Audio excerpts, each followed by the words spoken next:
കുറച്ച് ഫയർ ആയാലോ with a little sweet. അങ്ങനെയാണെങ്കിലേ ഹണി ഫയർ അൽഫം തന്നെ ട്രൈ ആക്കാല്ലേ. സോ വി ഹാഡ് ഒരു അടിപൊളി dinner and having dynamite normal honey fire അൽഫാംസ് ആൻഡ് ഫസ്റ്റ് ലഫ് മന്തി. ഡൈനമേറ്റ് അൽഫാം കുറച്ച് ജ്യൂസി ആൻഡ് സ്പൈസി ആണ്. With parotta and mayonnaise is a good combination. ഞങ്ങൾക്കത് ഇഷ്ടപ്പെട്ടു.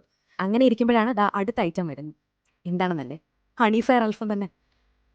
ഈ ഒരു അൽഫം സ്വീറ്റ് ആൻഡ് സ്പൈസി കോമ്പിനേഷനാണ്. പക്ഷെ നോർമൽ ഹണി കേസ് അൽഫം കഴിക്കുന്ന അത്രയും സ്വീറ്റ് അല്ല, ഒരു സുഖമുള്ളൊരു എരിവ് മധുരമായിരുന്നു ഇതിൻ്റെ പ്രത്യേകത. ഞങ്ങൾക്ക് ഈ രണ്ടാം വേവ് കിട്ടിക്കഴിഞ്ഞപ്പോൾ ഇതും അങ്ങ് ഇഷ്ടപ്പെട്ടു. അങ്ങനെ ഇരിക്കുമ്പോഴത്തേക്കുമായിരുന്നു ദാ അടുത്ത നമ്മുടെ ആൾ വരുന്നത്. സ്വീറ്റും അല്ല സ്പൈസി അല്ല എന്നത് ക്രീമി ആയിട്ടിരിക്കുന്ന ഫസ്റ്റ് ലഫ് മന്തി. ഈ ഡിഫറെൻറ്റ് അൽഫംസ് ഒക്കെ ട്രൈ ആക്കിയെങ്കിലും നമ്മുടെ നോർമൽ അൽഫം ഒട്ടും പുറകിലല്ലായിരുന്നു കേട്ടോ. വിത്ത് കുബൂസ് ആൻഡ് പൊറോട്ട ഒരു അടിപൊളി കോമ്പിനേഷൻ ആയിരുന്നു ഇത്. ഇതൊക്കെ ഞാൻ പറഞ്ഞു പോയല്ലേ, ഞാൻ ഒരു കാര്യം വിട്ടു, നിങ്ങൾ എവിടെയാണ് വന്നതെന്ന്. ഇതാണ് നമ്മുടെ ആലപ്പുഴയിലുള്ള കുബാബ മന്തി. ഇത് കുറച്ചു കാലം മുന്നേ തുടങ്ങിയാണെങ്കിൽ ഞങ്ങൾക്ക് ഇപ്പോഴാട്ടോ വരാൻ പറ്റിയത്. പിന്നെ ഇവിടുത്തെ പ്രത്യേകത എന്താണെന്ന് വെച്ചാൽ ഇവിടുത്തെ ഫുഡ് തന്നെ. അതുകൊണ്ട് തന്നെ ആയിരിക്കും ഇത്ര മഴയായിട്ടും ഇവിടെ തിരക്കിനൊരു കുറവില്ലാത്തത്. അപ്പം ആലപ്പീൻസ് ഡു വിസിറ്റ് കുബാബ മന്തി.